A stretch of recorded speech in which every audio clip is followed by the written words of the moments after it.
Islam and greetings.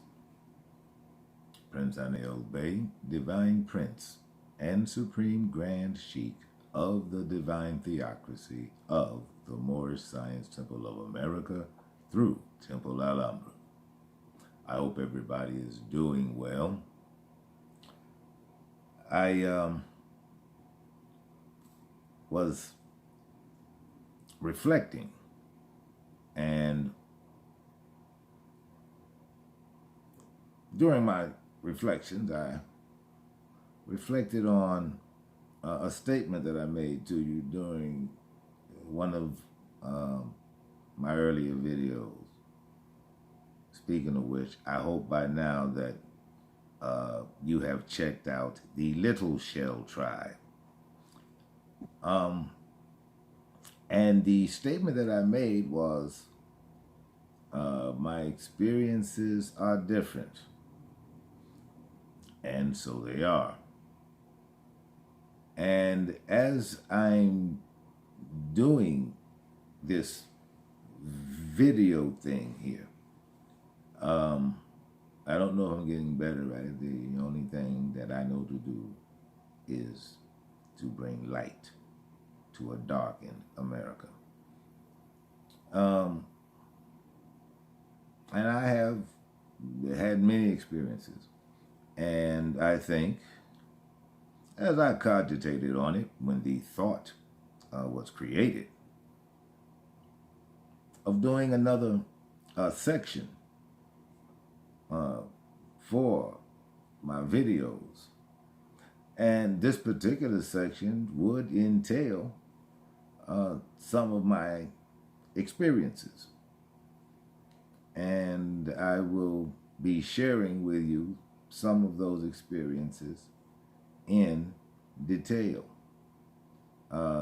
Sometimes I will introduce the names of the people I'm speaking of because they are real people.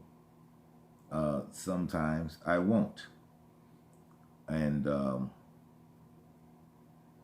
I'll start with this one. This particular experience is based on when I got locked up. I got locked up January 1st, 2006. I guess that was my welcome to Baltimore from Costa Rica. I hadn't been in Maryland that long, maybe a few months. And so I got locked up. The charge was assault. I don't take assaults. I just don't. I don't take no whoopings. The last man who whooped me, we buried him in 1982. And while I was incarcerated, where I was in Maryland, there were some homeboys. There were some boys from home. And I used the term correctly. They were boys from home, locked up in Maryland.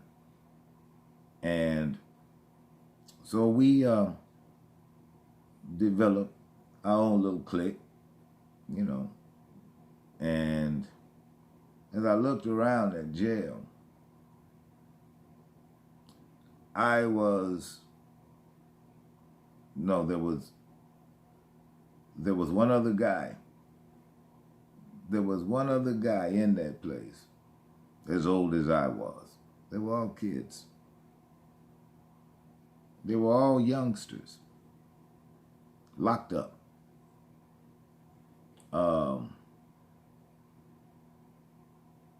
My cellie was an amalgamated Moor named Chris. Young boy. He was what? He was still a teenager. And he's locked up. He wasn't what, 19? He wasn't even 19. He was locked up. And, there was some guys older than, that in there. They just weren't as old as me and the one I called the old man. He wasn't amalgamated more. He and I were the only ones in there older than everybody else on the tier. I mean, in the, in that section. Excuse me. So I was in there, my first month.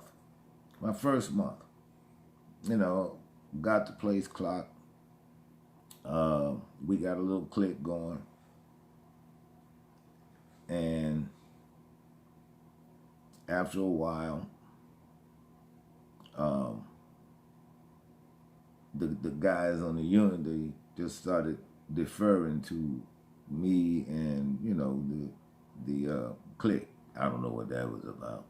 But one day, this was right before food up. One day, COs came, 2 of them, and they brought this little guy in. Now, looking at this guy coming through the gate, you knew just by looking at him that he had effeminate ways. And one of the COs that I got friendly with, I asked him, why the guy was coming in here.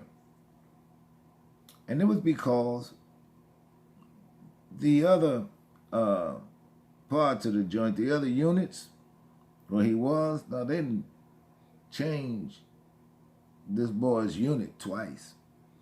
But the reason they changed his unit a 3rd time was because them cats wouldn't leave that boy alone.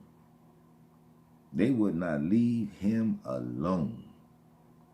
And he was in there on a burglary. And he was doing his burglary bid. So they put him on our unit. Things were running pretty smooth, We got to stay up late on Friday and Saturdays, you get together and you go on and make your hookup. And so once I let my guys know what this little stud is in here for,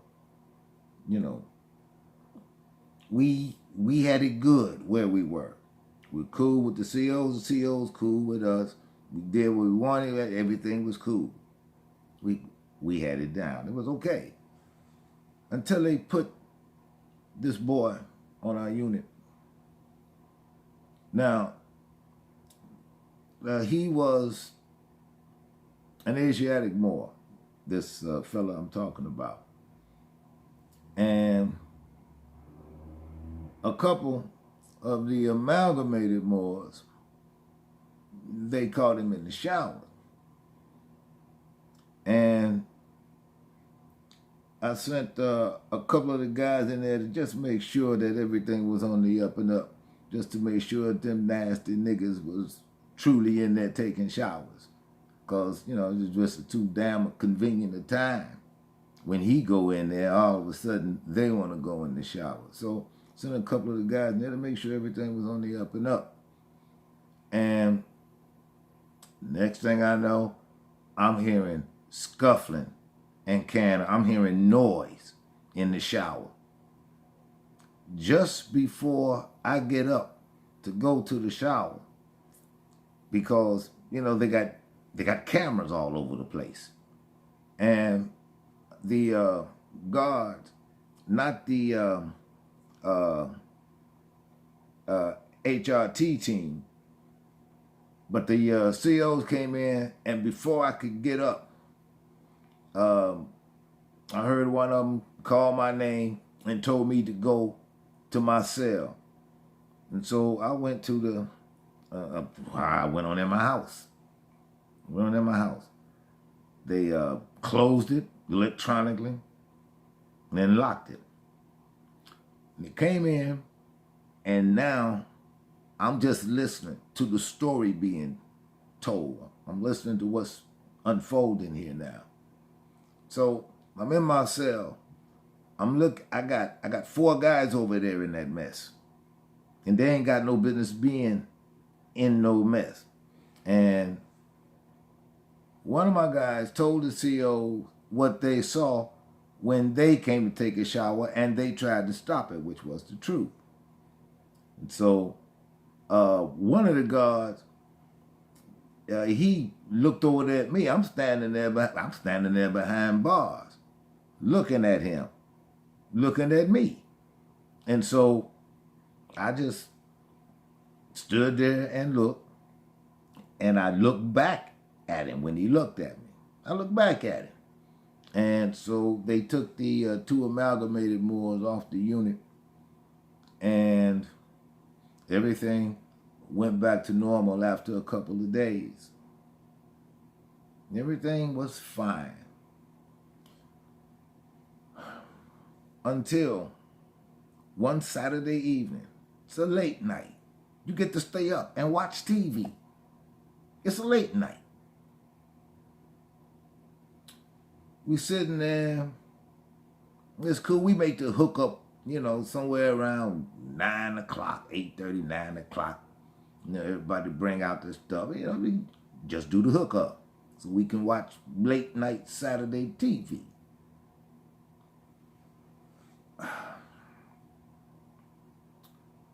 The little fella,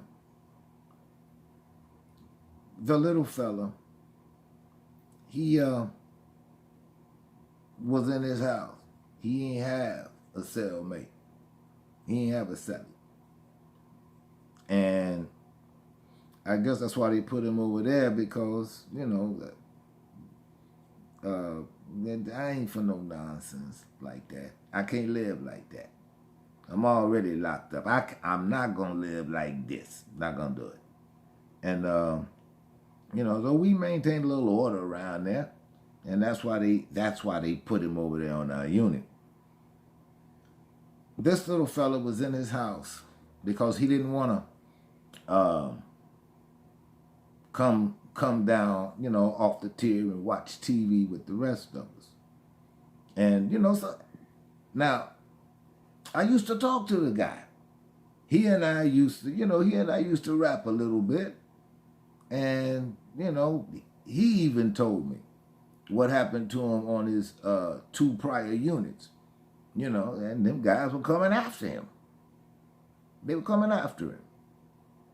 And this Saturday night, we get to stay up late.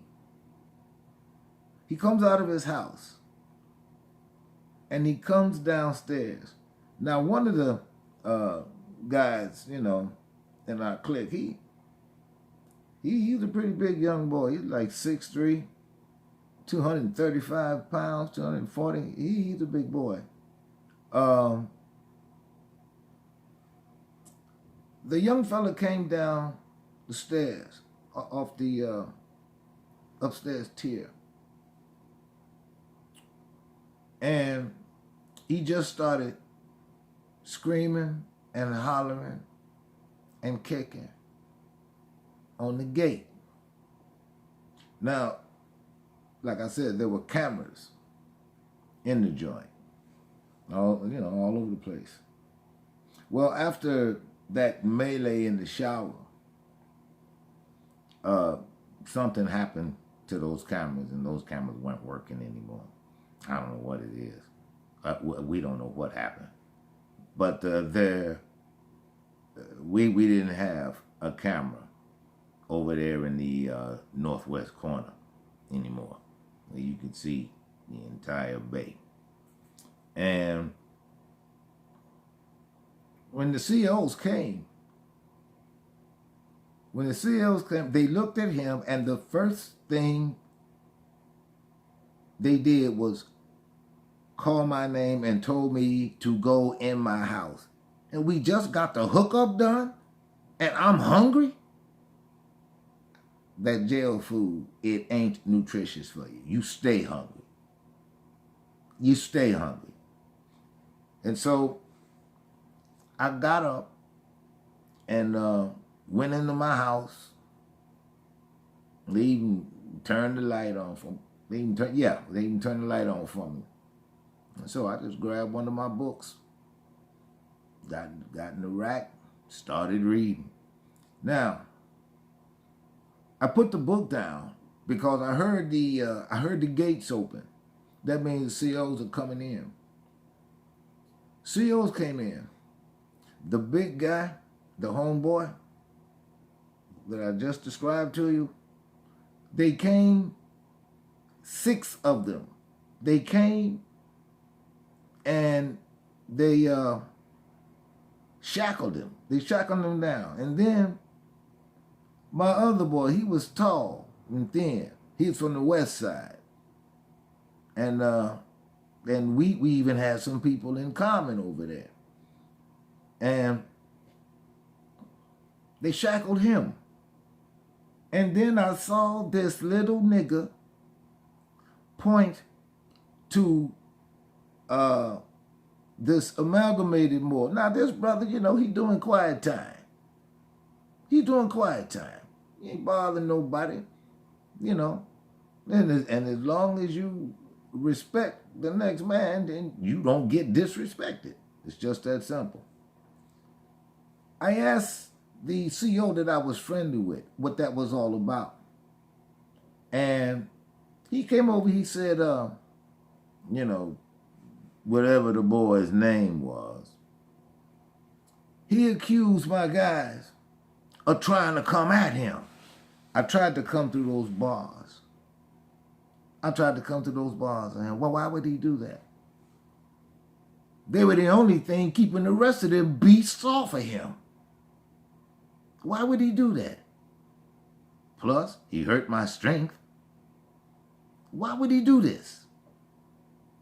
And so I was locked up for the rest of the night. And the guy in the cell next to me,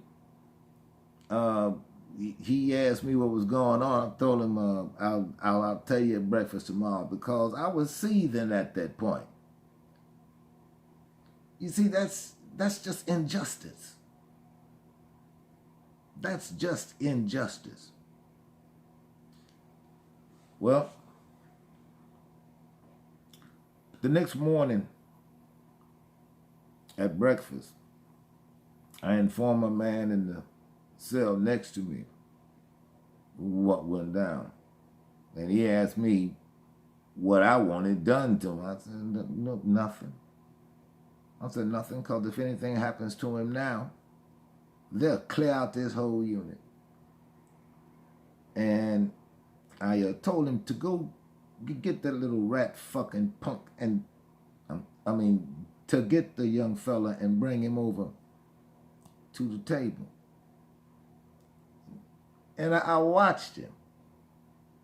When my man went over there, he looked at him, and then it's like he turned white as a sheet. What that told me is he was guilty of a falsehood, and it cost 2 good men. He was guilty of falsehood. He thought he was going to get it right then and there. That's what he thought. And he got up and brought his tray over. And I asked him why he did such a thing. Come to find out, some guy from another unit wanted to get my big man transferred to another unit so he could get at him.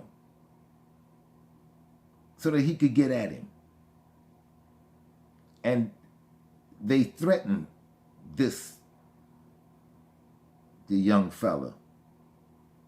They threatened this young fella because they can get you. If they want you, they can get you. You ain't hard to reach. You ain't hard to reach at all. And they had threatened him. And he lied on my guys. Fortunately, things didn't turn out the way they had planned, because you're not going to commit an injustice like this on my people and then just get out with it. Oh, no, you will pay. Oh, how you will pay. I informed my CEO that I was friendly with what the real deal was. And my guys were transferred back to the unit. And the young fella, he had to stay there with them. Strange thing, though. When it was food up, I don't care where that boy went. He just became the clumsiest thing on the unit. Food up, he'd never make it back to his table with a tray full of food. For some reason, his always wound up on the floor, either through his own clumsiness where he would trip. I have never seen such a bad case of the dropsies, where a person just could not remain perpendicular to the earth. This young fella, he had a hard time standing up and walking. We had no idea he was so mentally challenged. And after a while, before my bed was up, they took him off the unit, and they opened up someplace else for him. But I'm almost sure if the fellas had their way, bad things would have happened to him. That whole place would have been in lockdown for 20 years. But that's one of my experiences. And it's just it's just life in pursuit of excellence. I'll share another of my experiences with you. And when I'm asked to play cards, I have to politely decline, because I do not play cards anymore. And here's why. I was living out in California, living and going to school. And I had this friend. Excuse me. I had this friend.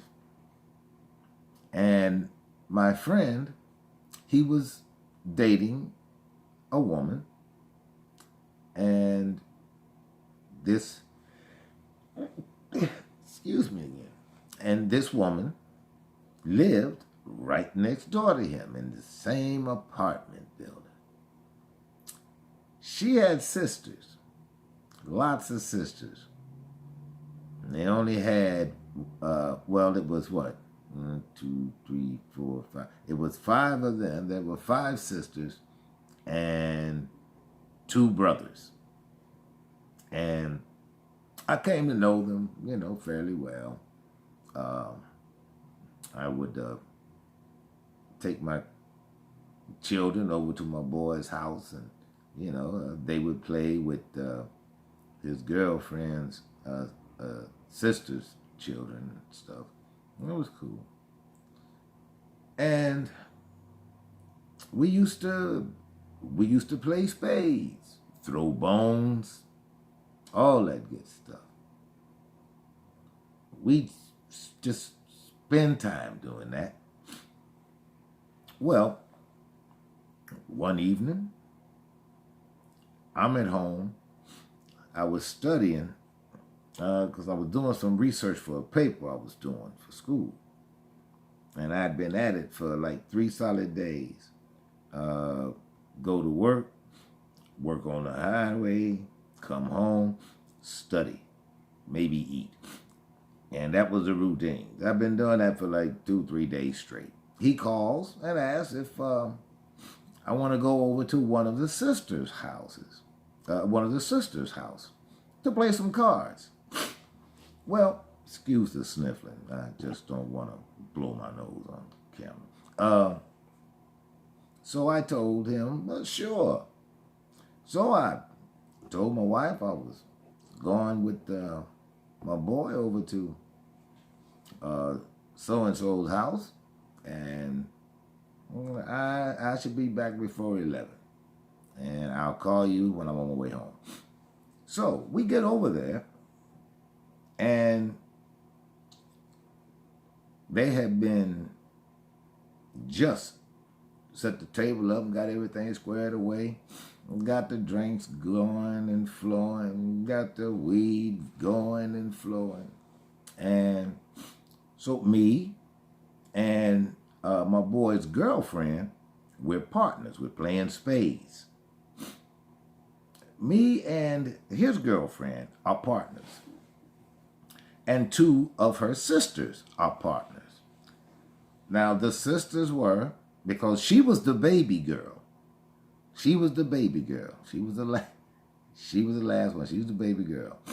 Now, the sister who was a couple, 3 years older than her, she was sitting across from the sister who was maybe 6 years, 7 years older than her. So she's playing against her big sisters.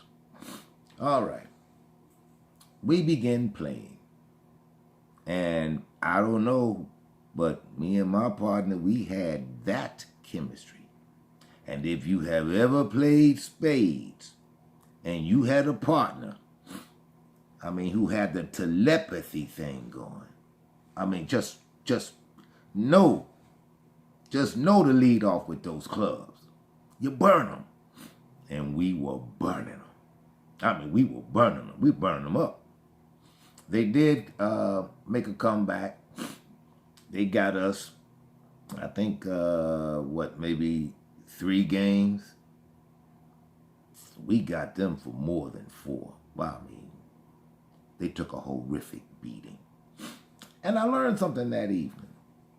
There are some people who just don't take losing very well. This is what happened. We had just finished playing the last game. Now, her sisters sitting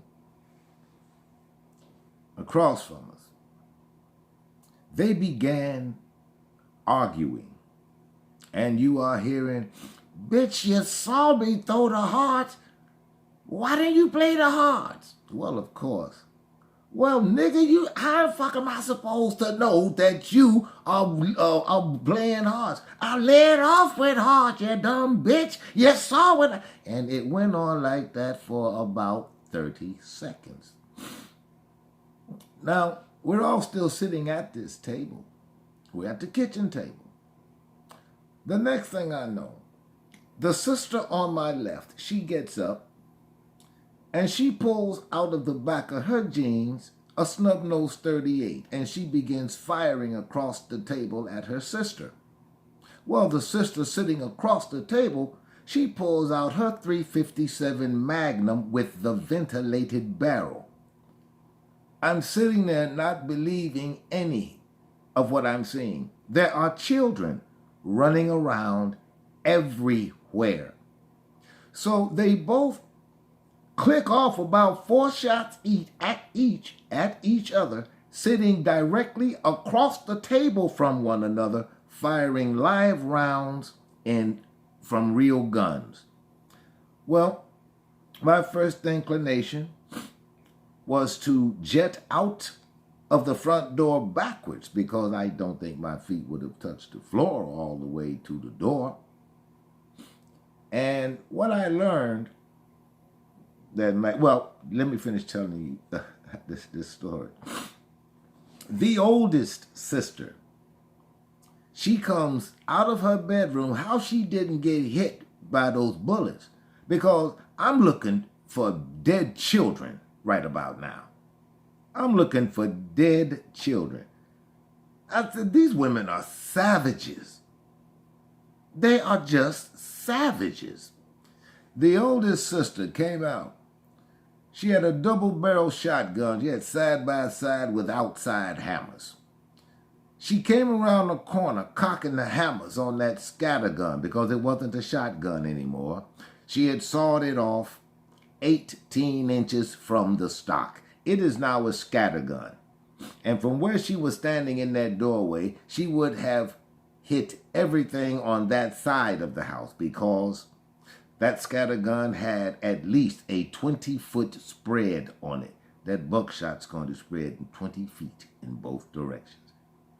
I mean, I had never, I had been in combat that wasn't that lethal.